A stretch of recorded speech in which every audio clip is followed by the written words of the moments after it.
Welcome to Hustle and Pro, talking sports from youth to pro, bringing you stories and insight from athletes, coaches, professionals, and fans, all with the common thread of sports.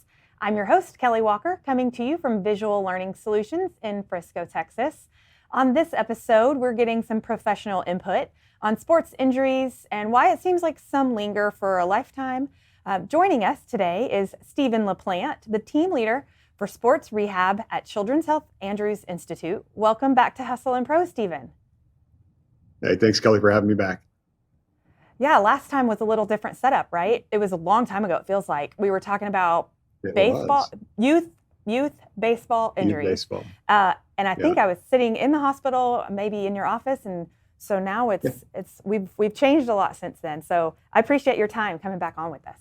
Absolutely. All right, so this conversation stemmed from a Cowboys game, and I was watching, and they put something up on the screen about Dak Prescott's calf and ankle and how it all kind of related, and I messaged you immediately. I said, what's all this about, and can you come on the podcast and talk me through this? So we saw Dak recover from the catastrophic ankle injury, obviously, and then come back to camp, and then immediately he had a shoulder tweak.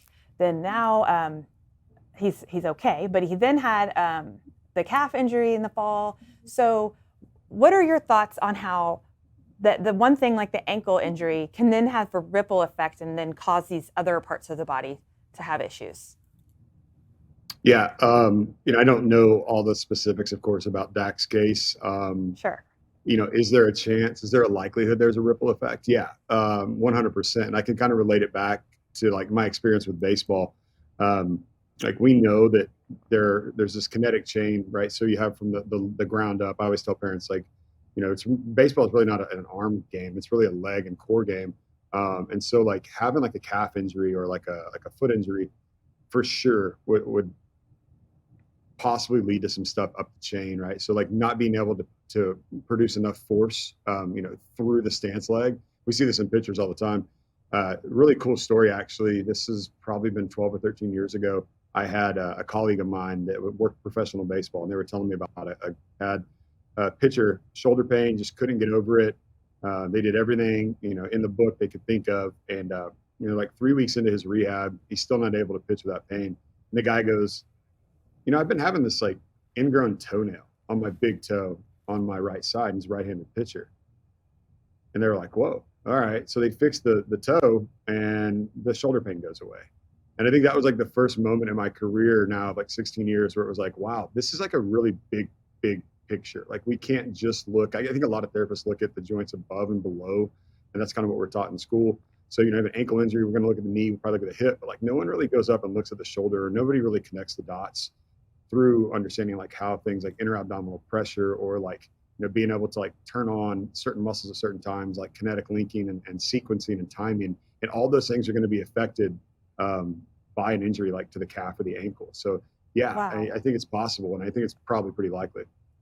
Yeah, I mean, it sounds like it. That example is crazy, that the toe, and not even like a bone, probably a broken toe, right, like a toenail. So is it, I mean, I'm kind of assuming that like, because of that pain, it's just a slight adjustment and shift in his body, mm-hmm, and then that is changing some mechanism and like the way he's throw. Like, is it that it's that slight that from a toe that can throw the mechanics off enough to cause like a soft tissue pain or something like that? Yep, for sure. Yeah, I mean, like if all of a sudden I can't push from the ground because when I do, I have pain, I'm not going to utilize that ground reaction force. So the only way that I can throw the ball really hard, I'm going to have to push from something. And oftentimes that's the shoulder. And that's, the arm more.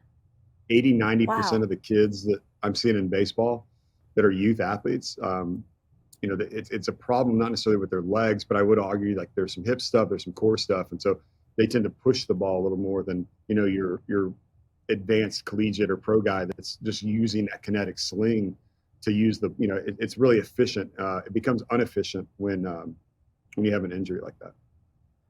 So then the shoulder in training camp we saw with Dak, that could have been a fluke tweak that could have happened any day to anybody, but it also could have been impacted from, the ankle, coming back from the ankle and using it differently and shifting his body weight. That's so fascinating. So we've seen plenty of cases where one major injury kind of keeps giving an athlete problems. So some of the ones that come to mind for me, like Tiger's knee, and I want to probably talk about that more in a minute if you have any insight into that. And then like I think back to seeing Willis McGahee's awful knee injury when he was in college, and then later realizing that he had torn his ACL in high school, and so I thought, well, maybe that weakens it. And I mean, he got hit hard, but there's all these instances that sometimes that these players can't get over, and a lot of the time it does feel like a knee. So what are your examples or thoughts on these major injuries that seem to linger for a long time? Yeah, I actually have some insight into the Tiger injuries and some of his injuries in the past, just from the industry that I'm in. There's a lot more complexities to the Tiger issue than most people kind of realize. I think of course the ACL wasn't something you want to happen, but anytime you have an injury, it increases your risk to have another injury, right? So the number one predictor of injury is previous injury. So when these parents come in and they have a kid in my clinic and they're 12 years old and they've already got shoulder pain, I tell them there's a pretty good likelihood that we're going to continue to see this issue, or maybe we're going to have an elbow problem later on. So of course, as therapists and as a parent myself, I think the best thing is to not get to that point. But of course, in sports, you can't control everything. So those traumatic events where someone gets hit in the leg and they tear their ACL or they break their tibia or something happens, like that's just part of the game. But it's that non-contact stuff that we really want to focus on. I think a good guy to talk about is DeMarcus Cousins. So like in 2018, I think he had an Achilles tendon rupture in 2018. Took a year to get back. The following year in the playoffs, I think he strained his same quad, left quad, and then fast forward a year, left ACL tear. Like to me, that's definitely significant. Yeah. Same leg, same type of injury. So the question becomes, was he fully recovered from each one of those injuries? We always talk about symmetrical balance and things like that, but I think he's a really interesting case to talk about, compared to a lot of other guys too. First was the Achilles with him? That was the first major thing? Yeah, 2018, I believe, was Achilles. 2019 was a quad tendon, not necessarily a rupture, but an injury. And then about a year later, it was the last season, he tore his ACL. I've always kind of thought, obviously I'm not a professional and I have no reason to know this or think this, but I've always thought that Achilles pops or tear because of like it's being affected by some other thing going on in the body. I mean, unless it just randomly does pop, but I don't know. I always feel like it's being stressed or something from something else. So when you say that was the first thing, that kind of surprises me. But then, yeah, I mean, that seems like it would definitely have a long-lasting impact on other parts. Because isn't that recovery from Achilles one of the longer recovery times? Yeah. So DeMarcus took almost a full year. I think it was like 357 days before he got back to playing. Kobe, rest in peace. He had I believe he had the ACL and then he had the Achilles second, if I'm not mistaken. I could be wrong, but you tend to see that. And basketball is such an impactful sport. The floor is not very forgiving. It's just one of the hardest things to come back from, I think, is the Achilles. ACL, we kind of got that relatively figured out, but Achilles is tough. And besides that, their bodies are so just built, they're so tall in their ankles and the stress on their joints, right? Yeah. Okay. So going back to the Tiger Woods thing. Just about the Tiger Woods thing. So you said you had insight. So when I was thinking about this, I kind of wanted to look and see. His knee injuries go back to the 90s. In 94, his left knee, he had surgery to remove scar tissue and 2 tumors. In 2002, same knee, removed a cyst and had fluid drained around a ligament. 4 years later, in 2006, a left shoulder blade muscle injury. Then the next year, ruptured the ACL in the same knee again, just running, and had surgery the following year. 2 months later, reconstruction of that knee. 6 months later, Achilles tendon tear on his other leg. That sounds like, it's a long period of time, but that's a lot specifically on his knees. Yeah. It's a lot. What insight do you have into his knee injuries? I don't have as much into the knee. He had all the back stuff too that kept him out of golf for a pretty long time. I don't want to give too many details just to protect any kind of HIPAA stuff, but I'll just say that there could have been maybe some better management of his programming and some stuff. Just kind of knowing what I know. I don't know much about the knee, but yeah, I mean, it's kind of like when people start having meniscectomies and they start getting the meniscus kind of cleaned out in the knee. Like 2 to 3 years later, they're back for another meniscectomy, and then 4 years later, they're back for another meniscectomy. I'm like, how much is left in there to take out? Like, it's not a great surgery, but especially in the knee, I mean, there's so much that happens from like rotational forces, and not having those structures intact or working properly. It's just kind of a repetitive, keeps happening over and over and over again. Um, Yeah. and we And I see would this think in the when, youth athlete too. What's up? so yeah, so what do you see? I mean, that's obviously like example of the top level of athlete. Yeah. What do you see in the youth level as far as these repetitive like knees and probably also causing back? You say hips a lot. I'm guessing that Yeah. is common to see. Yeah. So statistically, research says that, particularly in the female athlete, they have about a 20% chance to tear the contralateral leg by returning to sport, and then about a 10% chance to tear the one that was already repaired. Um, those are pretty high numbers, and that's something we're all trying to curb, of course, on the rehab side of it, and something that we do at our facility that's kind of unique is that bridge program where we're really trying to take them from rehab back to their performance level, and using Exos Performance Center as our kind of midway point to say, hey, you need to get a little strong, you need to get a little bit better. Don't get so excited about going back to your sport. We need to kind of really build your foundation before we get back.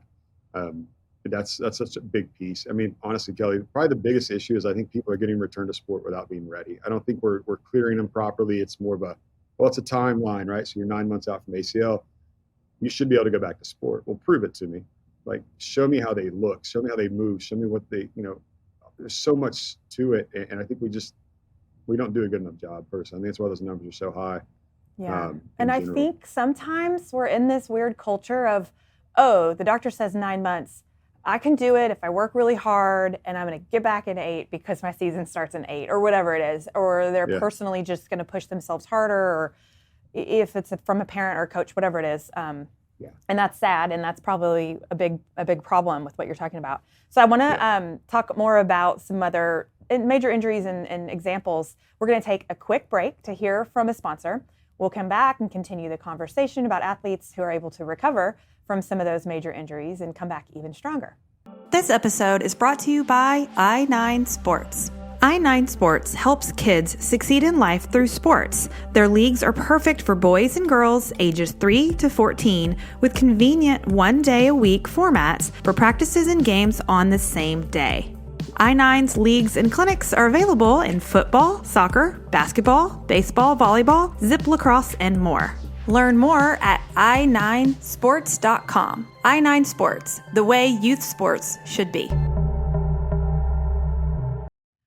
Welcome back to Hustle and Pro. We're talking to Stephen LaPlante, the team leader for sports rehab at Children's Health Andrews Institute.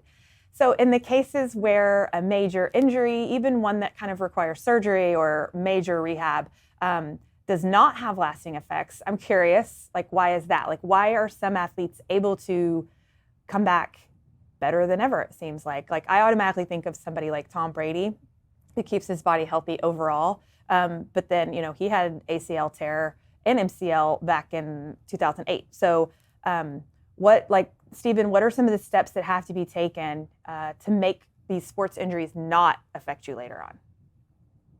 It all starts with good rehab. At the end of the day, I think that a lot of the cases that are getting back and getting re-injured, they're just not getting what they need in a rehab setting, and probably not transitioning from the rehab back to the field appropriately. And like I said, we mentioned earlier, like rushing that process and doing it faster because we want to kind of beat our best friend who did it in 9 months, but I think I can do it in 8. Coach pressure, things like that. And yeah, Tom, geez, that guy, his regiment, like, if you kind of have the backstory for that, he invests so much time and effort and energy into his body. But like, that's why he's continued to play at a high level, even with injuries. Drew Brees was another one, right? So like major shoulder dislocation. Like, I know Dr. Andrews, who did the surgery, and it's kind of like a myth, right? It's like, I've heard 13 anchors, I've heard like 15 anchors, I've heard like 17 anchors. I don't even know you can put that many in there. It's kind of like a growing myth every time I talk to Dr. Andrews, how many anchors he had. But the secret to his rehab, really good therapy, great therapist that worked with him. The guy was there 5 days a week, twice a day, on the weekends working on his own. These guys it's a 7-day committal process to them. So like when these youth athletes are trying to beat or at least kind of meet where the pro athletes get back to, like they're not getting into rehab 5 days a week. They're not doing 2 a Right. days. Like they just can't do it. But yet we continue to hold them at the same level or the same time frame. And I think that's kind of a bad thing to do. Definitely very difficult to do that. But that's kind of the secret sauce for those guys that have stayed in it, is taking care of your body, right? Like making sure you're sleeping, you're eating, you're hydrating. Like it goes way deeper than just being in the rehab clinic or working out or any of that stuff. It's a total Yeah. body commitment. That's a good point, though, when you talk about a youth athlete might see their star recover from a similar injury and they think, oh, I can have that timeline as a goal, but they're not able to rehab in the same schedule at all. I mean, Yep. and their bodies aren't built the same way, probably with the same amount of strength and Yeah. to be able to do that. But they do hold themselves to that standard, and it isn't realistic probably. So I had never really thought about that for youth athletes, tack on a little more time because they can't be in there twice a day or for as many hours a day, and usually with the same care, probably focusing on that because they have lives as students or all the other things they're doing in their day. Right. So I want to get your input on the no pain, no gain mantra. And is that harmful if that means that youth athletes are pushing through painful issues? Because I kind of want to know, like, what can that come back and look like later? I've heard that it maybe can come back and look like arthritis, right? If we let something like that, an injury like that, go untreated or unseen. So what are your thoughts on the no pain, no gain mantra that we see with some of these youth athletes? Yeah, I think you got to look like the history of that phrase, right? Like I think growing up, we heard that all the time. No pain, no gain. Push through the pain. And I think we survived in that mantra because we weren't playing the volume that the kids are now. Mm-hmm. We also know too from tons of research that like pain inhibits motor function. And what I mean by that is like if you go out and you fall on your knee and then the next day you try to go run, and anyone who's done this or had any kind of little injury, it alters how you move, right? And so any of those alterations set you up for failure. That's the whole I had an injury, now I'm set injury because I haven't fully recovered from the previous injury. So you have to kind of look at it like there is some value in that, because some of the kids that we see in the clinic, there's something called grit that they don't have. Like they haven't been pushed, they haven't been told to kind of go through things. And you see that on the rehab process. Like those kids are the ones that struggle early on. They have a lot of pain. They just aren't able to kind of push through it. So I think there's some positives to that mantra, but if you look at it now where these kids are being told to, especially I'll use youth pitchers because that's a lot what I deal with. The kid's on the mound, it's a Saturday and he's pitching, he starts to have some shoulder pain. All right, they may take him out. He throws the next day, still having a little bit of shoulder pain. This process continues until 2-3 weeks later. Now the kid's developed, little league shoulder. And, had you just pulled him out and let him rest and not kept pitching, the kid's probably going to be okay. But I think we're always kind of like, and you hear it from parents and coaches, just keep going, you're going to be fine, until they end up in my clinic and I'm telling them they can't throw for 6 to 12 weeks. And then they're like, what do you mean? We have this major tournament. He's got to pitch. He's the best pitcher on the team. They kind of create the problem, unfortunately, when they have that no pain, no gain, and they make it a bigger problem than it probably could have been had they just come in and got some rehab or rested. Right. And so if it's a tear or a problem that they're not going and getting seen for, does that come back as arthritis or scar tissue and things like that, that then it's gonna be more pain down the road and like longer lasting? Yeah. So the studies that we have out there, especially, and I'll relate it back to the ACL because there's more studies on that than anything else. 50 to 90% of ACLs will develop some form of osteoarthritis within 5 to 7 years after their injury. So I don't think people understand those repercussions that like your child's 13, but by the time they're in their maybe 18 or 20, they've got a whole nother, sequelae of events that's going to happen in their knee where they may need additional surgery or they may need a meniscus surgery or a meniscectomy, which is not a great surgery anyways. I don't think we can see that long-term issue. Everything's just current in the moment. Like we got to get back to sport. We got to do it fast. Well, that's part of the problem is when we return kids too fast and they don't have enough quadriceps function or they don't move properly, that's going to deteriorate that joint even more. So there's this whole sequence of events that happens after an injury that, yes, absolutely can lead to long-term consequences. So you specifically said pain inhibits motor function. when you're in a setting with you guys and you're having them push through the pain, obviously that's controlled and you know why, they're supposed to push through it. So then how do we know, either as parents, there's a whole different thing as parents, but also just as ourselves, our own bodies, how do you know when like a crackle or a pop, you always hear kids say something popped, that you hear or feel is more than something to just wait out and see versus like going in and getting it taken care of immediately? That's one of the hardest things I feel like, to know when to take action. Yeah, no, I kind of screwed that up last year with my daughter. She ran into like a doorway or something and like hit her pinky, and I was like, it's probably okay. And 2 days later, it's bruised and swollen, and she's walking on it, and I don't think anything's wrong. Take her in, she gets an X-ray. She has a fifth metatarsal fracture. It's like, I think as a parent, you're always like, just tough it out. And sometimes we kind of miss that bullseye sometimes. I did it myself. Now, granted, 2 weeks later, she was running around like nothing was wrong, but I've missed that bullseye twice with my kids, with each kid complaining of a broken bone. And, they complain about, or everybody thinks they break something, especially when you're kids, because you think it's fun. And when it happened to my daughter, she was actually at a doctor's house who said she looked fine, just like you thought, she's probably fine. I mean, she just rolled it or whatever. But then, of course, it is fractured. And I'm the mom who made her walk around for 2 or 3 days. Same with my son, breaking an arm on the playground. Nurse thought it was fine. I thought it was fine. Send him to a football practice, a soccer practice. A couple days later, take him in. It's broken. So there's no guilt like the guilt of realizing you've made your child suffer through a broken bone without letting somebody look at it. So it happens to all of us. But I'm glad to know it happens to you too. Yeah, as a therapist, I screwed up. Because they complain all the time, right? They're always, something hurts. You're like, it's fine. I think when it goes on past 3 or 4 days, or it's getting worse, like you got to go do something about it. And I think that's part of the problem too, is this. So like kids especially are really bad storytellers. Like they really don't like to tell their parents when they're hurt, especially knowing that their expectation is to perform at a high level. Let's say it's a pitcher and they're the starting pitcher for the team. Well, they have a little bit of soreness or some pain in their shoulder. They're not going to say anything for a couple of weeks. Then they will say something. So technically it's gone on for way longer than what most of us have known.